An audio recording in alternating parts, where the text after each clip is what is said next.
V Hlohovskom športovom centre Gimex bolo poriadne rušno. Stretli sa tu boxeri zo slovenských aj zahraničných klubov na poslednom turnaji Slovenskej ligy boxu.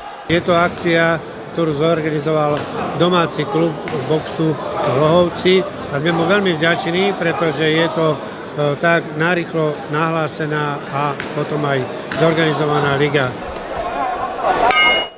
Na 14. ligový turnaj si prišli zmerať sily nie len chlapci a muži, ale aj dievčatá z takmer 50 klubov.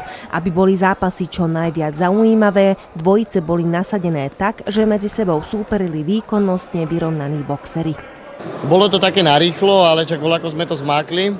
Čo sa týka tejto ligy, je tu o 80 zápasov, 160 boxerov zo 47 slovenských klubov a plus aj zahraničie nejaké, takže je to obrovská liga. Veru, bolo sa na čo pozerať. V dvoch ringoch sa počas celého dňa striedali boxeri rozličných vekových aj váhových kategórií a tréneri sa tiež nemohli sťažovať na nedostatok práce.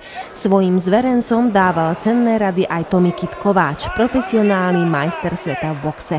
A na záver dobrá správa pre priaznivcov boxu.